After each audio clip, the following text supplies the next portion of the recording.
নমস্কার।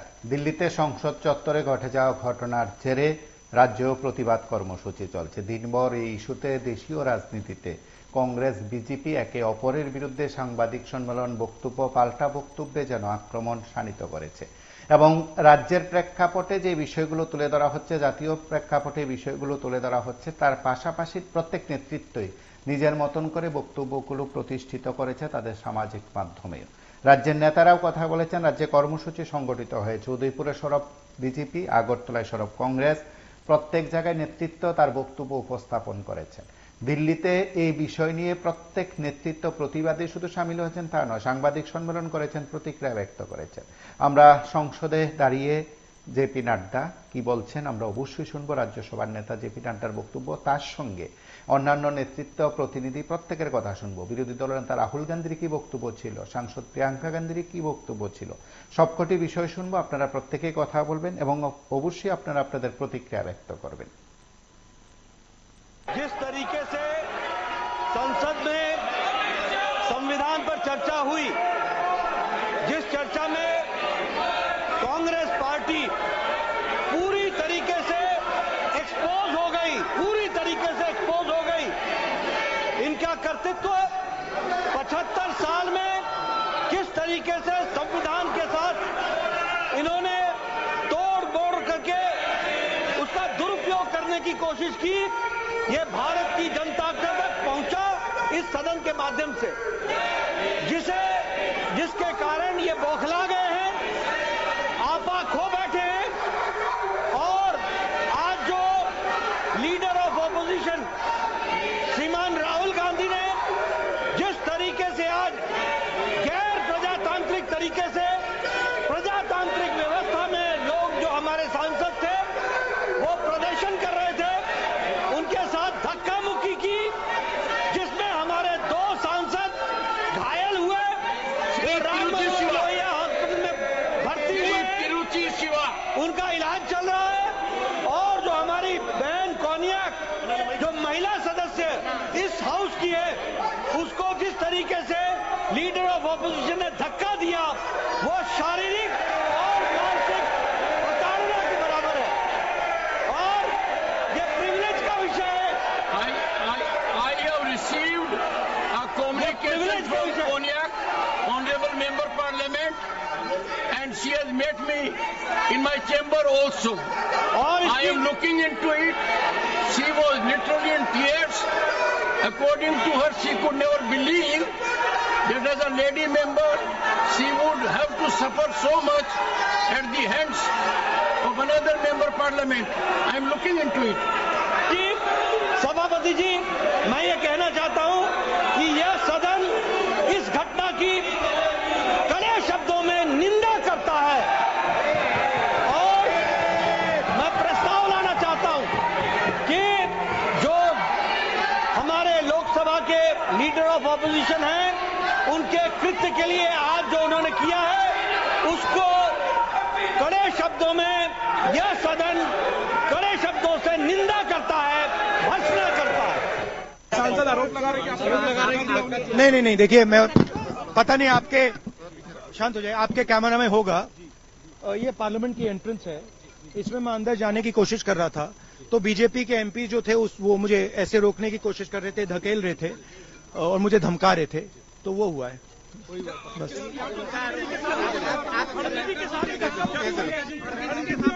नहीं, देखिए, हाँ किया है, मगर ठीक है, कोई मतलब धक्का मुक्की से हमें कुछ होता नहीं है, मगर ये एंट्रेंस है पार्लियामेंट हाउस की और हमारा अधिकार है अंदर जाने का।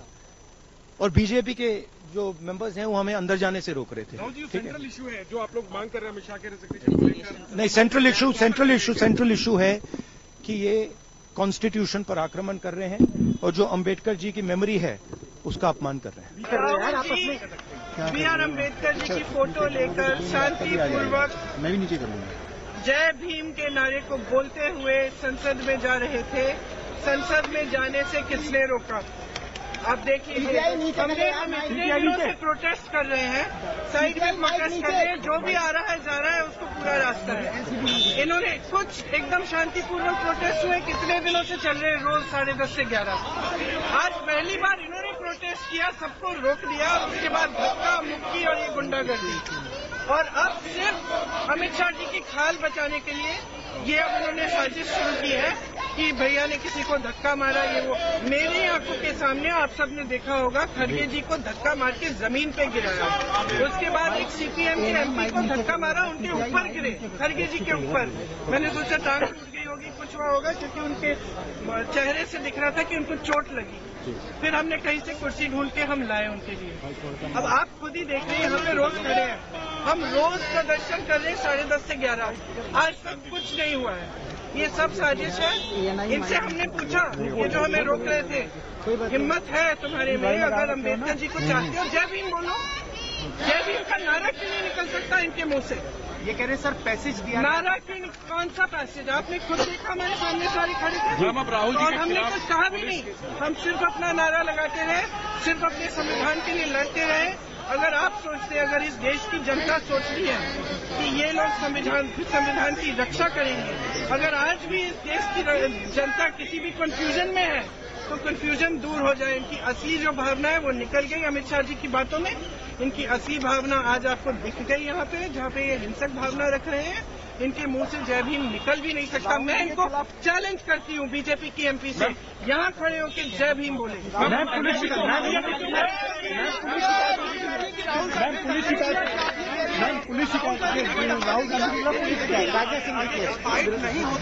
मेन इशू शुरुआत हुई पार्लियामेंट से कुछ दिन पहले, अदानी जी का वो यूएस में केस आया।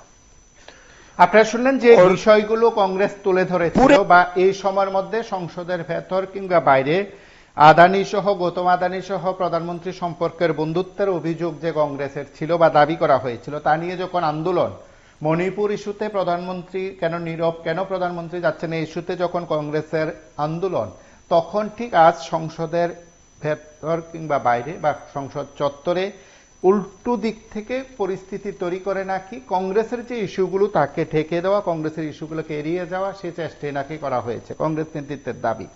তার সঙ্গে আজ এই ইস্যুগুলো নিয়ে আমাদের রাজ্যের দুই সাংসদ, প্রাক্তন মুখ্যমন্ত্রী বিপ্লব কুমার দেব অর্থাৎ সাংসদ বিপ্লব কুমার দেব সরাসরি PV24 সঙ্গে এই ইস্যুতে প্রতিক্রিয়া ব্যক্ত করেছেন। আমরা সাংসদ রাজীব ভট্টাচার্যের প্রতিক্রিয়া শুনবো, পরপর দুটো প্রতিক্রিয়া শুনি।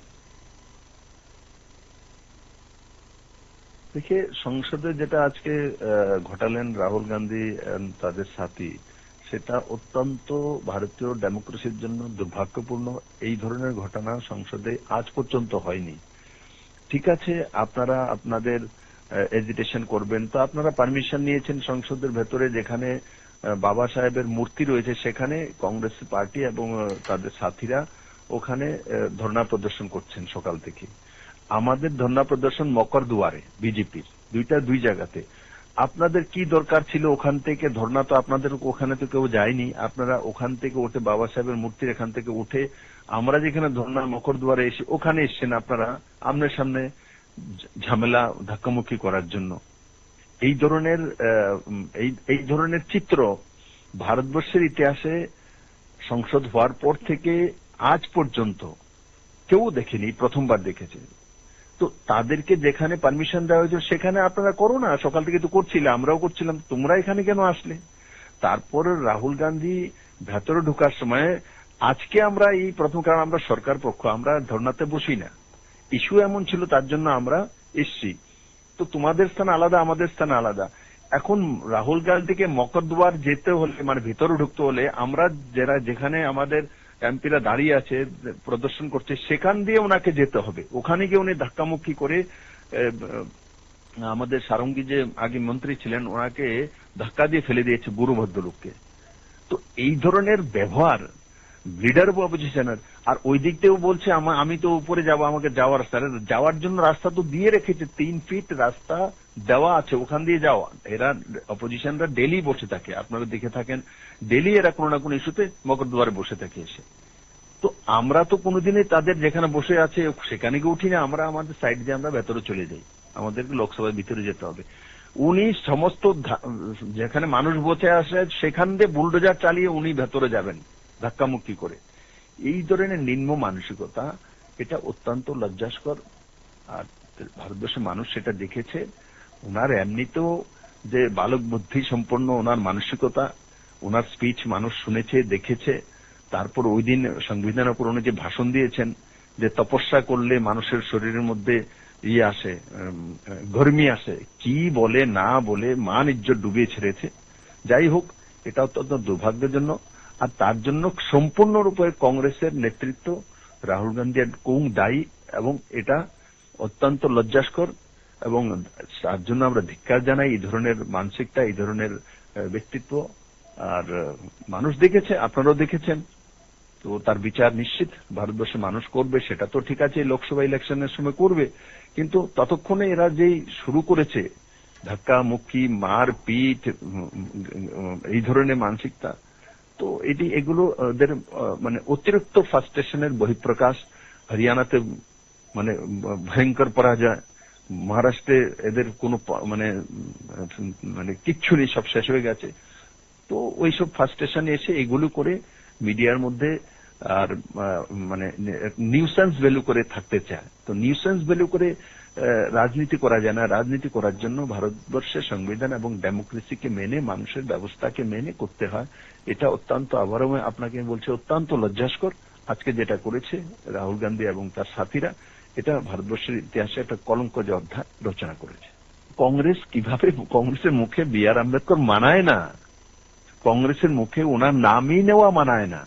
সংবিধান আর কংগ্রেস দুইটা উল্টো দিকে। এই ভারতবর্ষের মধ্যে বি.আর. আম্বেদকরের সংবিধানকে তুলোধুনো করেছে, তার করেছে ইন্দিরা গান্ধী, কংগ্রেস ইমার্জেন্সি করে। এদের মুখে সংবিধান মানায়। এরা সংবিধান, ভারতবর্ষের মৌলিক অধিকার হনন করার জন্য সংবিধান সংশোধন করেন। ওনারা শাহবানু কেসে বৃদ্ধা মহিলাকে যখন সুপ্রিম কোর্ট বলে ভরপুর দেওয়ার জন্য, রাজীব গান্ধী প্রাইম মিনিস্টার, উনি সংখ্যা বলে সংবিধান সংশোধন করে মৌলবাদীর সঙ্গ দেন তোষণ নীতিতে। তো এরা সংবিধান, বাবা সাহেবকে ইলেকশন হারানোর জন্য একবার নাই 3-3বার কংগ্রেস ওনাকে ইলেকশন হারিয়েছে। বাবা সাহেবকে মন্ত্রী পরিষদ থেকে ঢুকতে দিচ্ছেন, মন্ত্রী পরিষদে বের করে দিয়েছে।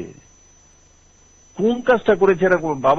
বাবা সাহেবের কোন জায়গাতে এরা, কংগ্রেস 65 ইয়ার্স লাগাতার ক্ষমতা থাকার পরও বাবা সাহেবের একটা মূর্তি লাগতে পারেনি পার্লামেন্টের মধ্যে। ভারতীয় জনতা পার্টি আসার পর বাবা সাহেবের যে সংবিধান দিবস হিসাবে পালন করে, বাবা সাহেবের দিনকে পালন করি আমরা দেশব্যাপী। ভারতীয় জনতা পার্টি নরেন্দ্র মোদী আসার পরে পঞ্চতীর্থ আমরা তৈরি করেছি। বাবা সাহেবের একটা মূর্তি মুম্বাইতে লাগানোর জন্য জওহরলাল নেহরুর কাছে পারমিশন পেয়েছিল তৎকালীন মেয়র। জওহরলাল নেহরু লেটার দিয়ে লিখে দিয়েছে, লেটারের মধ্যে যে না, সরকারি খরচাতে এইভাবে মূর্তি তৈরি করা যায় না। এই তো কংগ্রেসের ক্যারেক্টার, চরিত্র। ওই সময়ে কংগ্রেসের, এরা তো আজকে সংবিধান মানে না তেমন না, কংগ্রেস তার নিজের সংবিধানও মানে না। যখন দেশ স্বাধীন হওয়ার পর, যেমন কংগ্রেসের 6টা মূল 12টা কমিটি ছিল ভারতবর্ষের মধ্যে, 12টা কমিটি থেকেই সর্দার বল্লভভাই প্যাটেলের নাম উঠে এসছে কংগ্রেসের ব্যবস্থার মধ্যে দিয়ে, সর্দার বল্লভভাই প্যাটেল প্রাইম মিনিস্টার হোক। কিন্তু 12 কমিটির এক কমিটির কথা না শুনে জওহরলাল নেহরুকে প্রাইম মিনিস্টার বানিয়ে দিয়েছে। তো কংগ্রেস তো নিজের পার্টি তো ডেমোক্রেটিক না। তো কংগ্রেসের মুখে তো আর সংবিধান আর ডেমোক্রেসি মানাই না। দেখুন, নমস্কার, কে বলছেন? আমাদের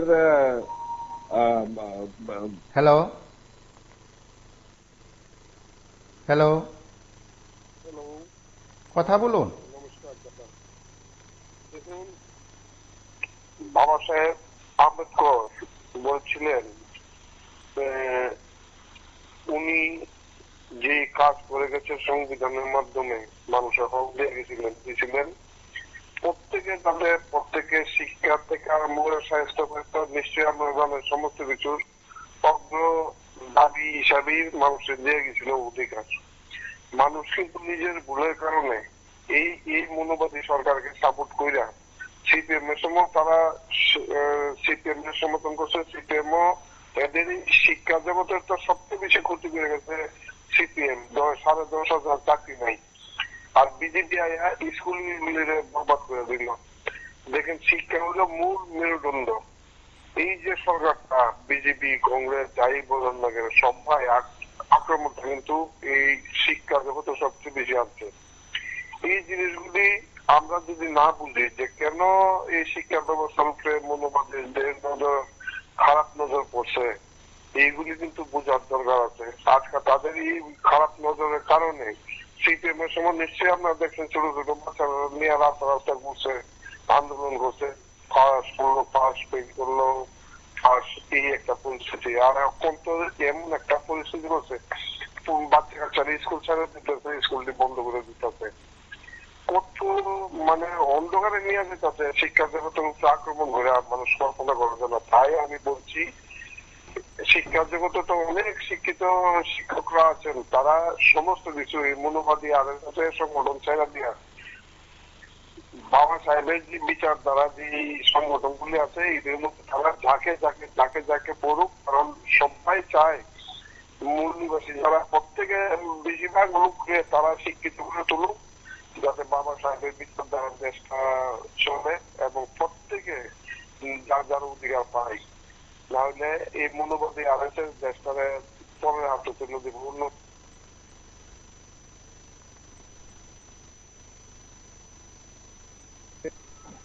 দেখুন আমাদের পার্লামেন্টে শীতকালীন অধিবেশনে আমাদের কাছে এই যে সংবিধানের 75 বছর পূর্তি উপলক্ষে যে সংসদে এই সংবিধান নিয়ে আলোচনার সেটা অনুষ্ঠিত হয় এবং পার্লামেন্টে এবং রাজ্যসভায় এবং সেখানে আলোচনা করা হয়। সেখানে আমাদের যিনি গৃহমন্ত্রী অমিত ভাই শাহজি পূর্ণ বিস্তারিত সেখানে তুলে ধরেন এবং আমাদের দেশের প্রধানমন্ত্রী নরেন্দ্র মোদীজিও সে ব্যাপারে বিশদভাবে তুলে ধরেন।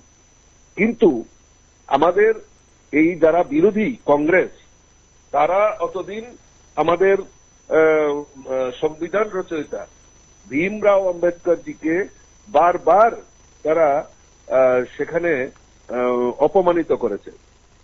তার বিরুদ্ধে সোচ্চার হওয়ার জন্য আজকে সকালবেলা থেকেই আমরা সমস্ত সাংসদরা যারা এনডিএ সাংসদরা রয়েছে সেখানে যে পার্লামেন্টের প্রবেশদ্বার রয়েছে মকরদুয়ার, সেখানে শান্তিপূর্ণভাবে সেখানে আমরা মানে সেখানে এজিটেশন করা হচ্ছিল।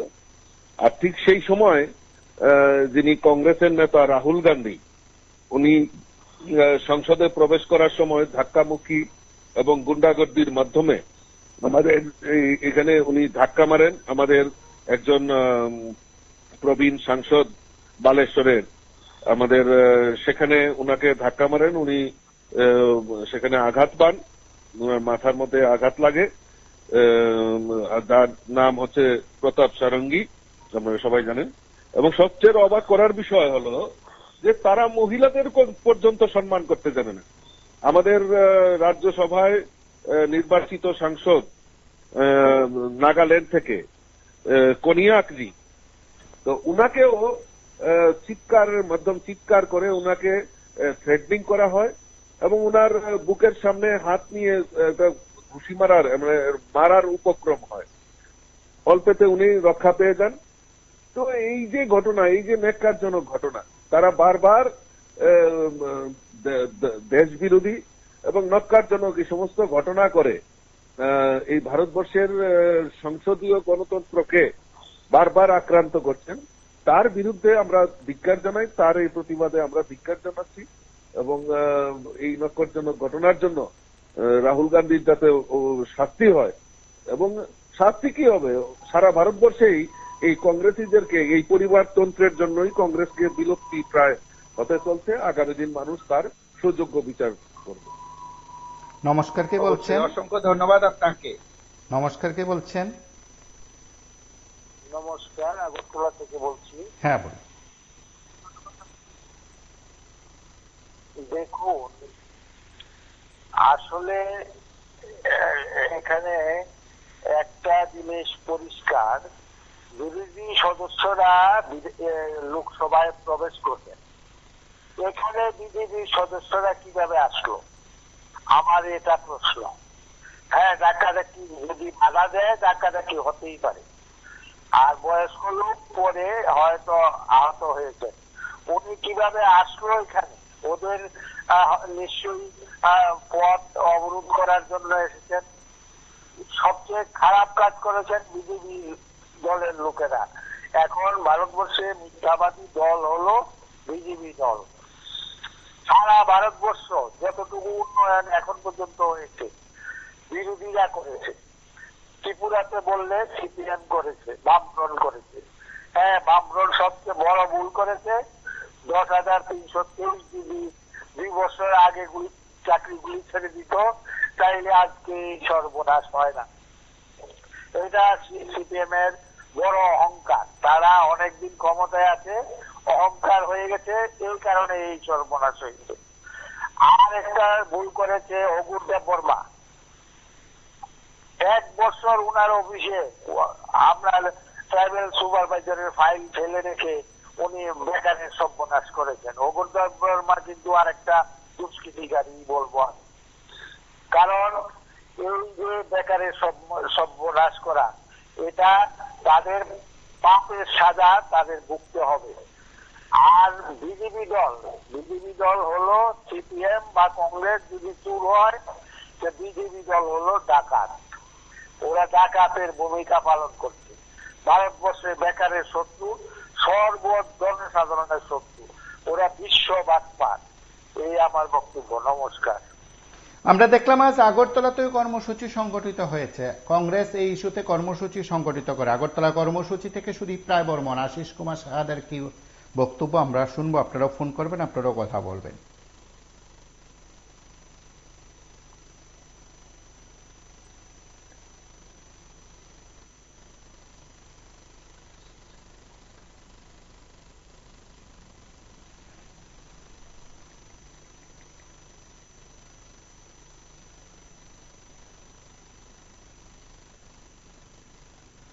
আমরা আজ শুধু আগরতলাই নয়, উদয়পুরও কিন্তু বিজেপি তার মতন করে কর্মসূচি সংগঠিত করেছে। আমরা দুইটি কর্মসূচিতে উপস্থিত নেতৃত্বের বক্তব্য শুনবো।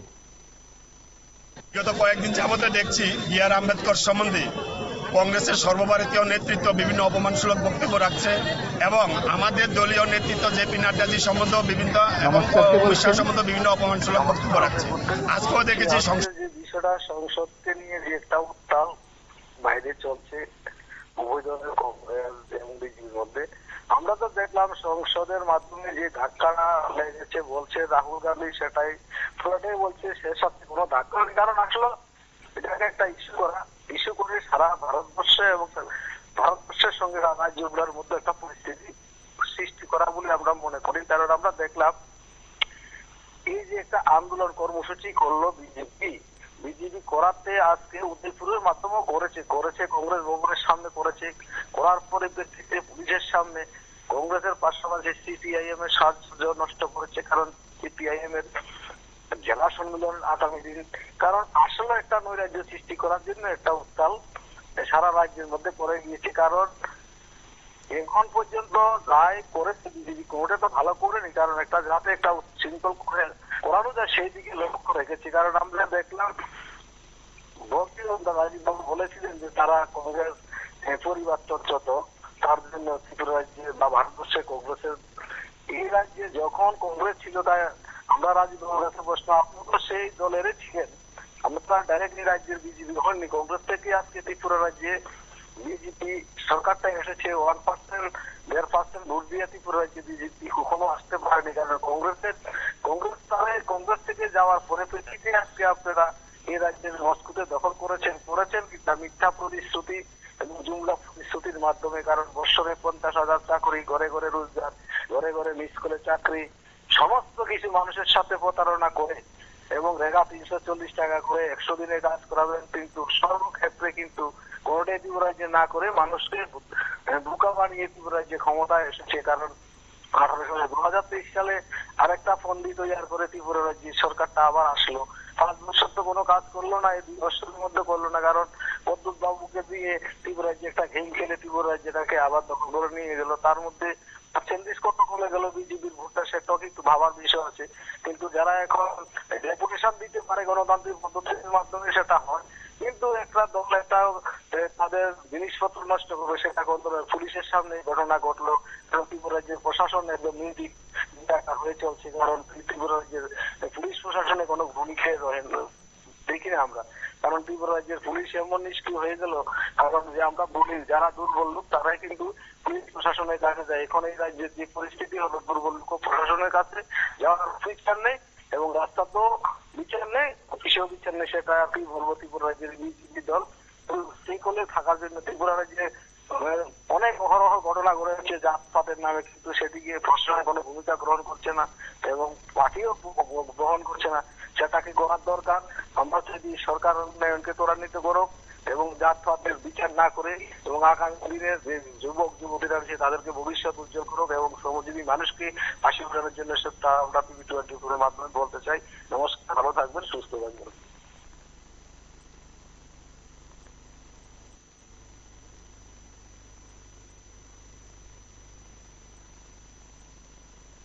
বক্তব্য রাখছে। আজকেও দেখেছি সংসদে রাহুল গান্ধী ধাক্কা দিয়ে আমাদের 2 জন সাংসদকে ফেলে দিয়েছে এবং তাদের মাথা ফাটিয়ে দিয়েছে। তার প্রতিবাদে আজকে আমরা বিজেপি গোমতী জেলার পক্ষ থেকে এবং যুব মোর্চার পক্ষ থেকে এখানে যে কংগ্রেসের বিরুদ্ধে বিক্ষোভ কর্মসূচি পালন করেছে। সর্বপ্রথম আমি বলতে চাই আপনাদের সাংবাদিক বন্ধুদেরকে অসংখ্য ধন্যবাদ জানাচ্ছি যে আজকে আমাদের জেলা থেকে যেই বিক্ষোভ কর্মসূচি পালন করা হচ্ছে এটাতে আপনারা এটা কাভার করছেন এবং সমগ্র ত্রিপুরা রাজ্য এবং ভারতবর্ষে এটাকে ছড়িয়ে দেবেন। তার জন্য আপনাদের আমার ব্যক্তিগত পক্ষ থেকে এবং ভারতীয় জনতা পার্টির পক্ষ থেকে অসংখ্য ধন্যবাদ জানাচ্ছি। তো যে নাশকারজনক ঘটনা রাহুল গান্ধীজি করেছে এটাকে কোনোভাবেই আমরা যুব মোর্চা মেনে নিতে পারছি না এবং তার তীব্র প্রতিক্রিয়া আমরা আজকে কংগ্রেস ভবনের সামনে, জেলা কংগ্রেস ভবনের সামনে আমরা দেখিয়েছি। আগামী দিন যদি তার বক্তব্যে কোনো সংশোধন না করে আমরা আবারও বৃহৎ আকারে এই আন্দোলন নিয়ে। আমরা দেখলাম দিল্লিতে সংসদ ভবনে ধাক্কা দেখতে মাধ্যমে একজন বিধায়ক যে ভাবে ব্যথা হইয়া তাদের আহত হয়েছে, তারা ওইখানে চিকিৎসা করুক। আজকে সারা ত্রিপুরা রাজ্যে এবং সারা ভারতবর্ষের মধ্যে বিজেপির আন্দোলনটা হইলো আসলে পার্লামেন্ট নিয়ে না, তাদের নেতৃত্বের উদ্দেশ্য হইলো এই যে বেকাররা আন্দোলন করব, এই আন্দোলনের মুখ ঘুরে দেওয়ার জন্য এই বিজেপির এই পরিকল্পনা, আর কিচ্ছুই না। কারণ বেকাররা তো এখন বুঝতেছে আস্তে আস্তে আন্দোলনের নামে, বিরোধীরা প্রোগ্রামের নামে বিরোধীরা তাদের কথাগুলো ধরে তোলে। এই ঘুরানোর জন্য বিজেপি এই পরিকল্পনা হাতে নিছে, এর মধ্যে আর কিচ্ছু না। কারণ বিজেপি হলো একটা জঞ্জাল দল, সারা ভারতবর্ষের সর্বনাশার দল যদি হয়ে থাকে একমাত্র বিজেপি দলই ভারতবর্ষের সর্বনাশার দল এবং বেকারের সর্বনাশের দল। আগামী দিন তো বেকাররা আর বইয়ে থাকবো না, আর কতদিন বইয়ে থাকবো? অনেকদিন তো বইছে, বেকাররা কিন্তু প্রতিবাদ করবো। ওই প্রতিবাদের দরুই এইটারে ঘুরাইয়া মুখটা অন্যদিকে বেকারের মন ঘুরে যাওয়া, এছাড়া তাদের আর কোনো পরিকল্পনা নেই। এই কইরা মানুষ বেশি দিন আর বেকাররা ঘুরাইতে পারবো না। বেকাররাও আস্তে আস্তে প্রতিবাদের রাস্তা বাচ্চা নিব এবং প্রতিরোধের রাস্তা বাচ্চা নিব। কিভাবে যে আদায় করতে হয় সেইটাও বেকাররা আস্তে আস্তে বুঝতেছে। বিভিন্ন দেশের অবস্থা দেখে তো বেকাররা, কারণ কোন দেশের প্রধানমন্ত্রী ভাগে, রাষ্ট্রপতি ভাগে, তো আমাদের ভারতবর্ষের তারা যে ভাগ্য না, মুখ্যমন্ত্রীদের ভাগ্য না, তার গ্যারান্টি কিন্তু আর বেশি দিন দেওয়া যায় না। এটুকুই বল। আমরা দেখব আগরতলার কর্মসূচি থেকে কংগ্রেস নেতৃত্ব কি বলছেন। এই আন্দোলন নিয়ে যাওয়ার চেষ্টা করব। গতকালকে রাজ্যসভায় দাঁড়িয়ে যে ভাষায় অমিত শাহ ডক্টর বি আর আম্বেদকর সম্পর্কে রেখেছেন, দেশের মানুষ যারা সংবিধানের উপর আস্থা, যারা সংবিধান মেনে চলতে চায়, সংবিধানের উপর বিশ্বাস রাখেন, তারা প্রত্যেকজন গভীরভাবে আহত, মর্মাহত।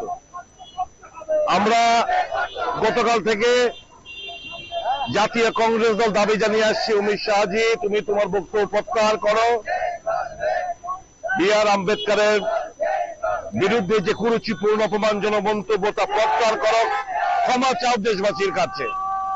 প্রধানমন্ত্রীর কাছে দাবি জানিয়েছে ওকে বরখাস্ত করা। বি.আর. আম্বেদকর আমাদের ফ্যাশন না, আমাদের ইন্সপিরেশন, আমাদের মোটিভেশন। তাদের মোটিভেশন এবং ইন্সপিরেশন হয়তো বা আলাদা হতে পারে, কিন্তু আমরা আজও মনে করি দেশের মানুষের যে বলার অধিকার, চলার অধিকার, ধর্মের উপর যে যা বিশ্বাস করে পূজা অর্চনা করবে তার অধিকার, সমস্ত কিছু, right two liberty, expression, believe, faith, worship, equality of status, এই সামান্যতা, এই সবটা আমাদের সংবিধান দিয়েছে। কাজে বিজেপির, আমরা দীর্ঘদিন দিয়ে আমাদের নেতা বলে আসছেন যে বিজেপি দল সংবিধান বিরোধী। অমিত শাহর কথায় আগেও অনেকবার বলেছে, আপকি বার 400 पार मतलब हम लोग को 400 दे दो, हम लोग संविधान बदल के रख देंगे। অমিত শাহর বক্তব্য পরিষ্কার, এরা সংবিধান বিরোধী এবং যিনি সংবিধান রচনা করার অন্যতম কারিগর, ফাদার অফ দ্য কনস্টিটিউশন আমরা বলি, ডক্টর বি.আর. আম্বেদকরের প্রতি তাদের যে ভেতরে যে ঘৃণা যে জন্মে রয়েছে, পুঁজিভূত হয়ে রয়েছে, তা প্রকাশ পেয়ে গেছে। কাজে আমরা গণতান্ত্রিক আন্দোলনে বিশ্বাস করি। আমরা অমিত শাহ তার কুশপুতল দাহ করেছে ত্রিপুরা প্রদেশ কংগ্রেস, সারা দেশ জুড়ে আজকে বিক্ষোভ হচ্ছে। পার্লামেন্টের ভিতরে বিক্ষোভ করতে গিয়ে দেখেছেন কংগ্রেসি যারা পার্লামেন্টেরিয়ান, তাদের পার্লামেন্টে ঢুকে প্রবেশের মুখে তারা ব্যারিকেড করে ধস্তাধস্তি শুরু করেছে। করার পর পাল্টে কোনো প্রচার করছে যে রাহুল গান্ধী নাকি কাকে ধাক্কা দিয়েছে, কাকে মারধর করেছে। কাজে আমরা বিচলিত নই। আমরা মনে করি দেশের কাছে আমাদের এখন অস্তিত্বের ব্যাপার, সংবিধানের অস্তিত্বের ব্যাপার। সংবিধানকে বজায় রাখাটাই হচ্ছে আমাদের দায়িত্ব, কর্তব্য। Let them run the government, but we will keep the constitution of India close to our heart. আপনারা দেখলেন সেখানে কর্মসূচি সংগঠিত হয়েছে আগরতলায় এবং অমিত শাহের কুশপুত্তলিকা দাহ করা হয়। এই কর্মসূচিতে পিসিসি সভাপতি আশিস কুমার সাহা সহ অন্যান্য নেতৃত্ব উপস্থিত ছিলেন এবং আমরা আপনাদের কাছে আগরতলার কর্মসূচির খানিকটা দৃশ্য তুলে ধরলাম। গোটা দেশের প্রেক্ষিতে যে কথাগুলো আপনারা শুনছেন গতকাল এবং আজ যখন সংসদ চত্বরে বা প্রাঙ্গণে ঘটনা ঘটেছে তার নিরিখে দিল্লিতেও উত্তাল হয়েছে পরিস্থিতি। একে একে বিজেপির সাংসদরা, বিজেপির কেন্দ্রীয় নেতৃত্ব সাংবাদিক সম্মেলন করেছেন, সাংসদরা প্রতিক্রিয়া ব্যক্ত করেছেন। আমরা রাজ্যের 2 সাংসদেরও প্রতিক্রিয়া আমরা আপনাদেরকে শুনিয়েছি। তার পাশাপাশি জাতীয় স্তরে ইস্যুকে নিয়ে বলা যেতে পারে সরগরম কংগ্রেস, বিজেপি উভয়কে আক্রমণাত্মক ভাষায় কথা বলছে, রাজনৈতিক আক্রমণাত্মক ভাষায় কথা বলছে। তার পাশাপাশি তারা নিজেদের বক্তব্য উপস্থাপন করছে। আমরা দিল্লিতে নেতৃত্বের কথা শুনব। पूरे टाइम बीजेपी ने उस पर डिस्कशन रोकने की कोशिश की और बीजेपी की बेसिक स्ट्रैटेजी थी कि ये अदानी का जो मामला है इसकी कोई चर्चा ना हो, इसका कोई डिस्कशन ना हो, ये दब जाए। और शुरुआत में इन्होंने ये फुल टाइम इनका काम था, कभी कुछ डिस्ट्रैक्शन करते हैं, कभी कुछ डिस्ट्रैक्शन करते हैं। उसके बाद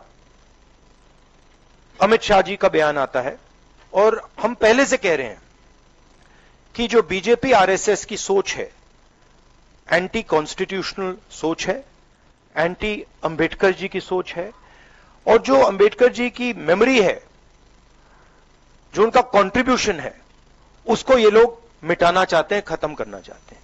और डायरेक्टली इनके मंत्री ने, होम मिनिस्टर ने डायरेक्टली सबके सामने जो उनका माइंडसेट है वो सबके सामने उन्होंने दिखा दिया। हमने कहा कि अपॉलॉजी होनी चाहिए और उनको रिजाइन करना चाहिए, नहीं किया।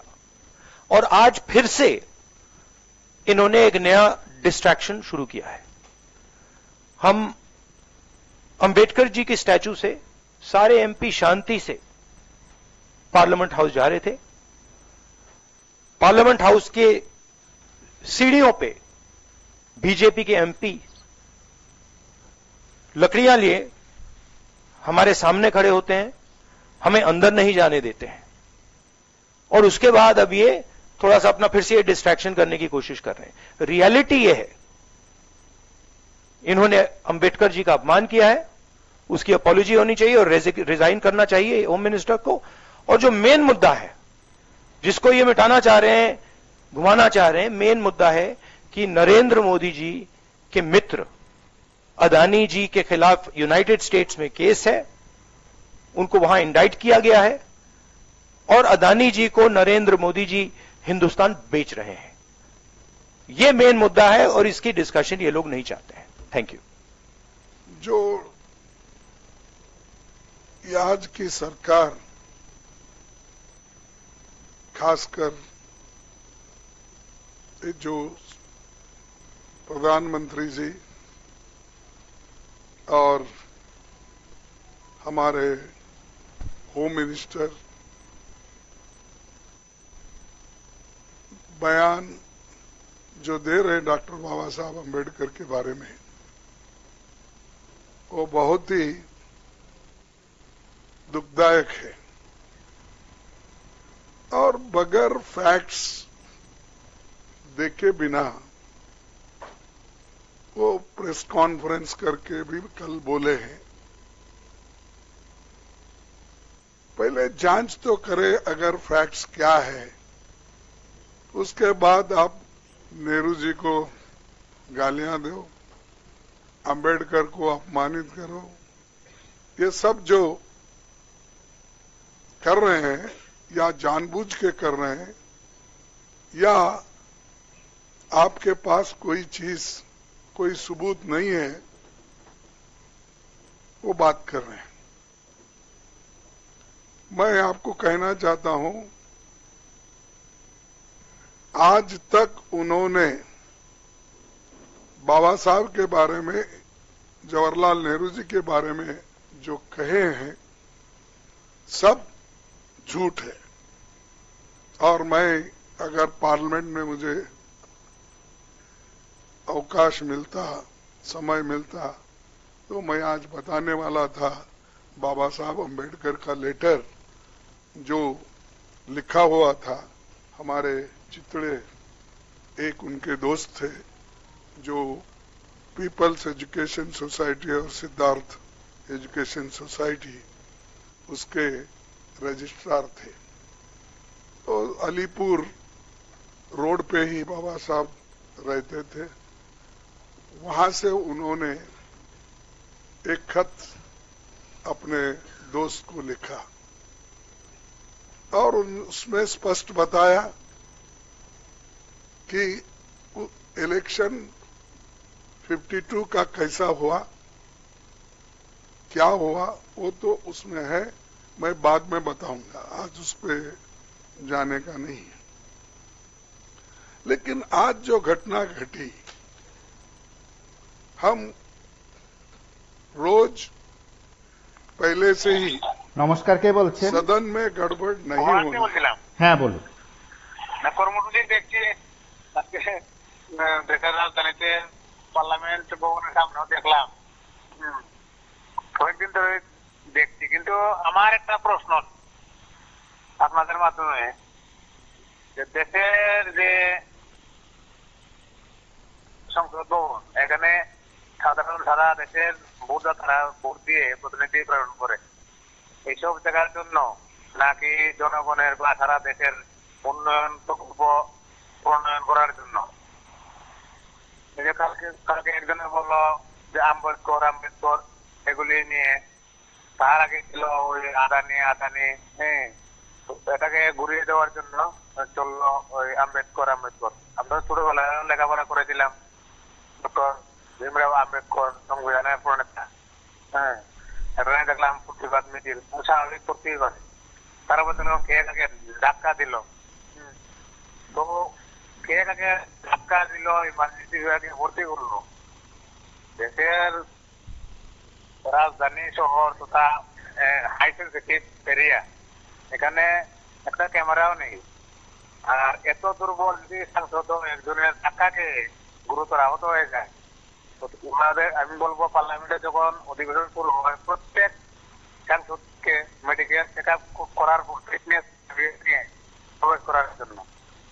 এগুলো দেখুন আমাদের মতন সাধারণ ভোটার জনগণকে দৃষ্টি ঘোরানোর জন্য একটা চক্রান্ত, একদম ফুল চক্রান্ত আমি বলবো। নাহলে একদম ধাক্কা দেওয়ার পরে কি এখানে কি হয়ে যায়, তারপর ওনাদের অনেক সিকিউরিটি নিরাপত্তা প্রোটোকল থাকে বা ক্যামেরা থাকে, ক্যামেরা দেখলাম না।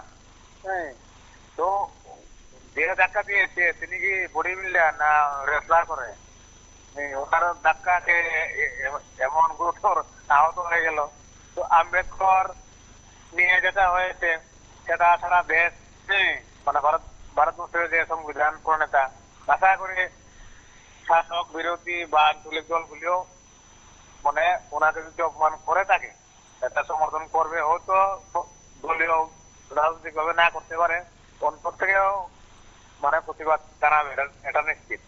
ধাক্কা গেল, কে কি করলো, এগুলি দেখুন আমাদের দেখার বিষয় নয়। আমরা সংসদ অধিবেশন বসে আমরা লোকসভা রাজ্যসভা টিভি থেকে একদম বারবার লক্ষ্য রাখি আমাদের জন্য কি প্রকল্প আসছে, কি ভালো সুযোগ আসছে। একটা অধিবেশনে 1 মিনিটে কত কোটি টাকা কম খরচ হয় আমরা দেখছি ইন্টারনেট ঘেটে ঘাটে। ওনারা কি করছেন, এই মানে কি বলবো, কোন জনগণের কোনো উপকারে আসছে না এগুলি বলে ওই ইতিহাস মানে খুঁজে খুঁজে আনছেন, ইতিহাস খুঁজে খুঁজে সংসদে বলছেন। আর এই ইতিহাস বাদ দিন, বর্তমান ভবিষ্যৎ নিয়ে ভাবেন, বর্তমান নিয়ে ভাবেন, শাসক বিরোধী বাংলাদেশ কি চলছে এগুলো নিয়ে ভাবো, প্রতিবেশী দেশগুলো কিভাবে চলছে, আমাদের রাজ্যের বা আমাদের যে মানে অঙ্গরাজ্যগুলি আছে কিভাবে চলছে, দ্রব্যমূল্যের দাম কত, এগুলো নিয়ে একটা আইন তৈরি।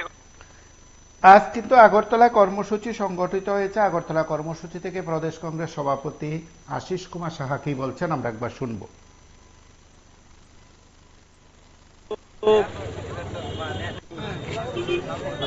গত 17 ডিসেম্বর রাজ্যসভার ভেতরে দেশের স্বরাষ্ট্রমন্ত্রী সাংসদ অমিত শাহ ওনার বক্তব্যে সংবিধানের জনক, সমস্ত দেশের মানুষের আবেগ ভীমরাও আম্বেদকরকে নিয়ে যে কুরুচিকর মন্তব্য করেছেন, এর প্রতিবাদে সংসদ যেমন উত্তাল হয়েছে, সমগ্র দেশে এই মন্তব্যের প্রতিবাদে জাতীয় কংগ্রেসের পক্ষ থেকে বিক্ষোভ কর্মসূচি আজকে দেশব্যাপী সংগঠিত হচ্ছে।